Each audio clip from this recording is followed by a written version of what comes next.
On this date 8 years ago I got married, but it was on this day 8 years ago that we decided that we was going to get married on this date. Are you deep in what I'm saying? Are you keeping up?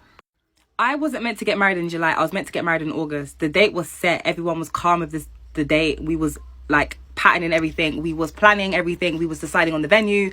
I had found my dress, blah, blah, blah. Meanwhile, on the other hand, my husband, his uncle wasn't well and he lived in the Caribbean. So my husband knew that at some point he's going to have to fly out because he needs to help out, like make sure he's fine. And you know, like when people maybe possibly in their last days, like you want to go visit them, blah, blah, blah. So my husband was like, listen, let's just run this in the car ASAP. I was like, okay, cool. Let me speak to my dad. Spoke to my dad. My dad was like, you know what? It's fine. Let's just do it. Bring it like a month forward. No problem. Because everything was more or less set. Everyone was happy with him. His family was happy with me. But the only difference is we were just waiting for August to come. So it was on a Tuesday that he said, boom, let's do this. And then what we did was we checked to see what flights were saying. The flights were leaving on the 20th was the earliest flight for us to go to the Caribbean. So we booked a same day passport and this was going to be on the Thursday. So we had a few days to like pattern everything, get all our forms filled out, get people to sign it, blah, blah, blah. So we went up to Victoria on a Thursday to go and get our passports with me, my husband and his mum. And then, because obviously we needed to be renewed.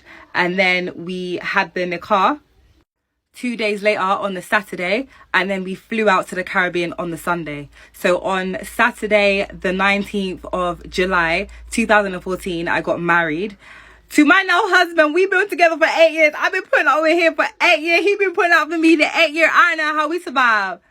Sorry, just trying to be composed. But yeah, we did all that, and then boom, we flew out to the Caribbean.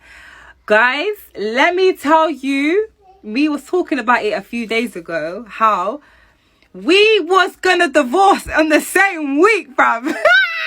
Because when they say to you that when you live with someone and when you travel with them, you will get to know them, I promise you, wallah, the reason why we lasted 8 years is because we managed to get through not only the first 8 months, but the first 5 weeks away, traveling. Yo. Ugh, mad.